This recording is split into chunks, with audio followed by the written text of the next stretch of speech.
न चलते शब्द खुंटले पैवाद, एक तत्व भेद नाही रूपा, ते रूप पंढरी क्षरले चराचरी, माझे माझ्या घरी बिंबलेसे, बाप रखमा देवीवरू पुंडलिकावरू, निळ्याचा आगरू पंढरीये, माऊली ज्ञानेश्वर महाराज की जय.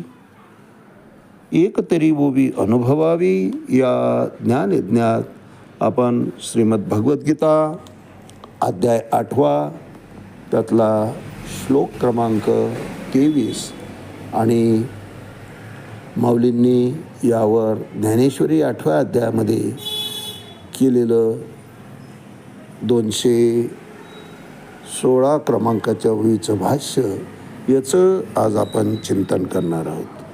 यत्र काले तु अनावृत्तिम आवृत्तिम चैव योगिनः प्रयाता यान्ति तं कालम वक्ष्यामि भरतवर्षभ. अर्थात पडिले वळण इंद्रिया सकळ, इंद्रिये विषयाकडे आकर्षित होत असतात महाराज. परंतु असं असलं तरी त्यांना योग्य वळण लावलं तर ते परमार्थाच्या ठिकाणी सुद्धा स्थिर होतात. तसं परमार्थाच्या ठिकाणी इतक्या सहजासहजी स्थिर होत नाही. सर्व इंद्रियांचा स्वामी मन आणि मनाचं एक वैशिष्ट्य आहे महाराज, ते सगळीकडे लागतं परंतु परमार्थाच्या ठिकाणी मात्र लागत नाही. पण असं असलं तरी एकदा जर लागलं तर मात्र परती माघारी घेत नाही. पुन्हा माघार नसते. पुन्हा या प्रपंचामध्ये ते रममान कधीच होत नाही. पहिली गोष्ट परमार्थाच्या ठिकाणी लागत नाही, पण लागलं तर मात्र प्रपंचामध्ये पुन्हा रममान होत नाही. येणे सोसे मन झाले हाव भरी, परती माघारी घेत नाही. इंद्रियांचा स्वभाव आहे महाराज. विषय इंद्रियांना खूप आवडतात. या विषया वाचून काही अनेक सर्वथा रम्यची नाही, ऐसा स्वभावची पाही इंद्रियांचा.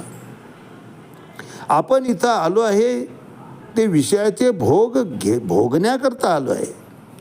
ईश्वरो अहम अहम भोगी सिद्धो अहम बलवान सुखी. भगवंत सांगतात, वर्णन करतात जीवाचा स्वभाव कसा आहे की या जगतातल्या भोग्य वस्तू जितक्या आहेत त्या संपूर्ण भोगण्याचा अधिकार, त्या भोगण्याचं बळ फक्त माझ्याच ठिकाणी परमात्म्यानं प्रदान केलेला आहे, असा स्वभाव जीवाचा असतो महाराज. परंतु असं असलं तरी इंद्रियांना सतत संयमित करीत राहिलं तर एक वेळ अशी येते की विरक्ती आपोआप उत्पन्न होते. म्हणून इंद्रियांना विनवावं आपण. तुम्ही घ्या रे डोळे सुख, पहा विठोबाचे मुख, तुम्ही ऐका रे कान माझ्या विठोबाचे गुण, मना तेथे धाव घेई राहे विठोबाचे पायी, तुका म्हणे जीवा नको सोडू या केशवा.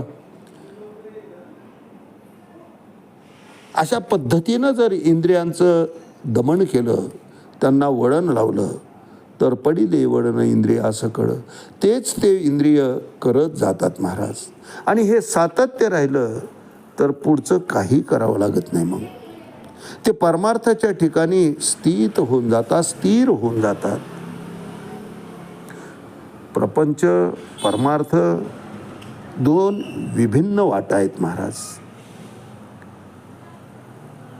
प्रपंचामध्ये नेहमी अपूर्णता आहे, परमार्थामध्ये पूर्णता आहे महाराज.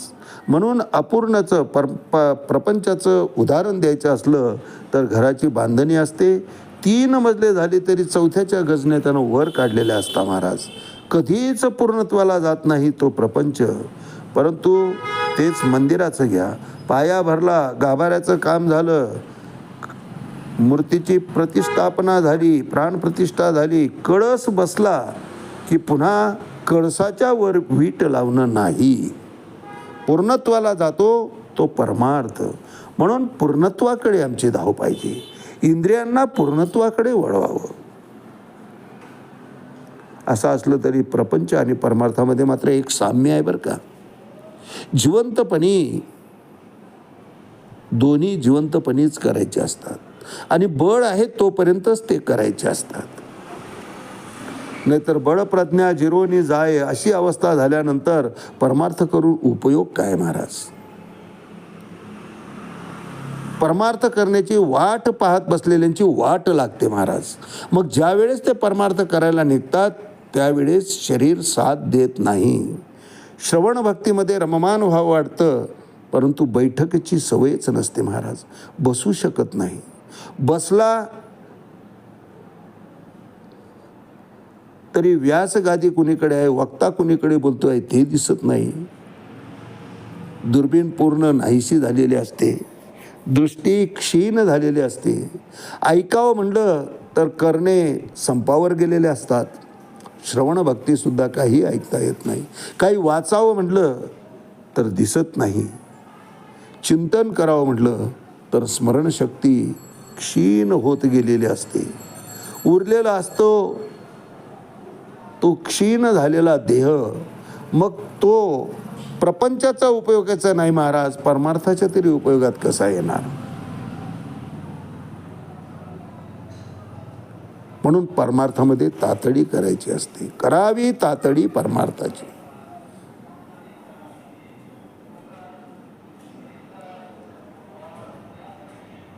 घाई करायची असते. तुका म्हणे जाय वेगी सुटोनिया धरोनी हृदया माझी हरी, किंवा आलिया संसारा उठा वेग करा, शरण जा उदारा पांडुरंगा.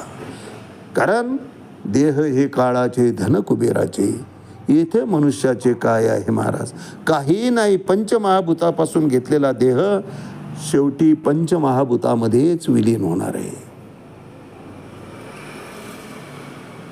म्हणून इंद्रियांना वळण लावा.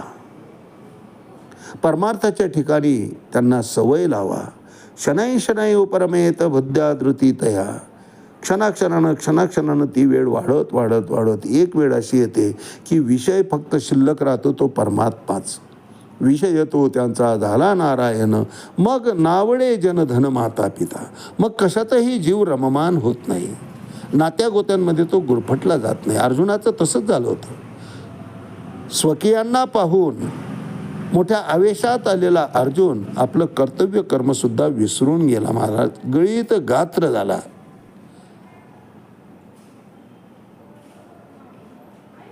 मला आता शक्य नाही म्हणला भगवंता युद्ध करणं. म्हणून मी हे न करी ये संग्रामी शस्त्र न धरी. हे किडाळ बहुत परी दिसत असे. पापकृत्य आहे देवा हे, आणि त्या पापाचा धनी मी व्हावं असं मला वाटत नाही. मायेत गुरफटला गेला महाराज.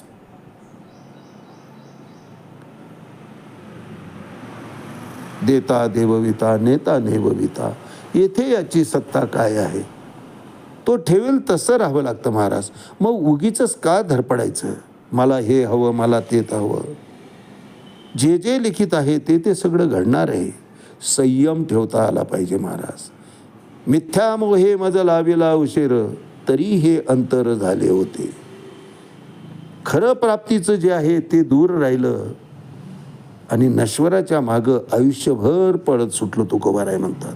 ज्यांनी साधना आयुष्यभर परमार्थाची केली ते सुद्धा चुकून थोडा वेळ परमार्थात प्रपंचात दिलेला त्याची खंत तुकोबाराय व्यक्त करतात.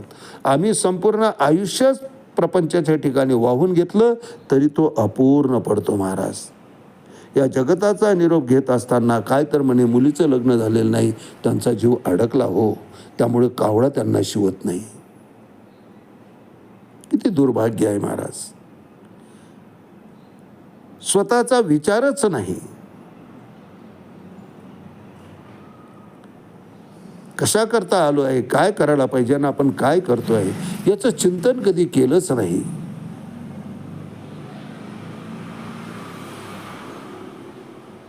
मोठ्या प्रवासाला निघायचं आहे, तयारी नको त्याची, ती तयारी करता आली पाहिजे महाराज. त्या सर्व तयारीनिशी जेव्हा मुक्त झालो ऐशे, बस कृतकृत्य झालो, इच्छा केली ते पावलो, तृप्ततेचा ढेकर जीवनामध्ये यायला पाहिजे. प्रपंच करू नका असं नाही, पूर्णत्वाला तोही नेता आला पाहिजे, प्रत्येकाला तो न्याय देता आला पाहिजे. आई वडिलांना धन्यता वाटली पाहिजे. जिच्या बरोबर विवाह झाला, जिनं सर्वस्व अर्पण केलं, तिलासुद्धा धन्यता वाटलं पाहिजे. आणि जे तुमच्या पोटी जन्माला आले त्यांनासुद्धा मी काय पुण्यवान घरामध्ये जन्माला आलो असा समाधानाचा ढेकर शरीराशी जोडलेल्या प्रत्येक नात्याच्या ठिकाणी जर निघत असेल, समाज तुमच्याकडे पाहून जर आनंदी होत असेल, तर कृतकृत्य झालो, सार्थक झालं त्या प्रपंचाचं. आणि निश्चितच अशा माणसाचा परमार्थसुद्धा भरभराटीला आलेला असतो महाराज. म्हणून माऊली यावर भाष्य करताना ज्ञानेश्वरी 8वा अध्याय 216 क्रमांकाच्या ओवीत म्हणतात, आणि मागील स्मरण आघवे ते तेने अवसरे सांभाळावे, मग देह पुजोनी मिळावे स्वरूपी की. ज्या ठिकाणाहून आलेलं आहे त्या ठिकाणी आम्हाला जायचं आहे, हा विचार सतत मनामध्ये राहायला पाहिजे महाराज. आणि त्या दृष्टीने ती तयारी करता आली पाहिजे. आणि मागील स्मरण आघवे ते तेने अवसरे सांभाळावे, जी काही साधना केलेली असेल आयुष्यभराची, ती सन्मार्गी लावायला पाहिजे, ती जीवनामध्ये उतरवता आली पाहिजे. वास्तविक अशा स्थितीत मागीत केलेल्या अभ्यासाचं सर्व स्मरण, तसं सांभाळून ठेवलेलं सगळं साधना, मग ते देह टाकून स्वरूपाच्या ठिकाणी मिळवायची असते. परंतु तसं होत नाही. चुकलिया वर्म फेरा पडे, थोडा जरी रस्ता चुकला तरी विश्वामित्र व्हायला उशीर लागत नाही महाराज. मग अंतिम साध्य जे आहे ते दूर राहतं आणि पुन्हा या मृत्यूलोकी जन्माला यावं लागतं. पुनर्जन्म त्याच्याकरता ठेवलेला आहे, तो मिळू नये, मोक्षाचीच प्राप्ती व्हावी असं जर वाटत असेल तर आम्हालासुद्धा त्या प्रयत्नशील मार्गानं, सत्शील मार्गानं, त्या परमार्थाच्या वाटेनं आयुष्यभर चालावं लागणार आहे. आणि मागील स्मरण आगवे ते तेने अवसरे सांभाळावे, मग देह तेजोनी मिळावे स्वरूपकी. मग देह गेला तरी स्वस्वरूपाची अर्थात मोक्षाची प्राप्ती अशा साधकाला सहजपणे होऊन जात असते. आणि मागील स्मरण आगवे ते तेने अवसरे सांभाळावे, मग देह तेजोने मिळावे स्वस्वरूपकी. आज याच ठिकाणी थांबूया. रामकृष्ण हरी. पुंडलिक वरदा हरिविठ्ठल. श्री ज्ञानदेव तुकाराम पंढरीनाथ भगवान की जय. माऊली ज्ञानेश्वर महाराज की जय. जगद्गुरु तुकाराम महाराज की जय. शांती ब्रह्म एकनाथ महाराज की जय. आदिशक्ती मुक्ताबाई की जय.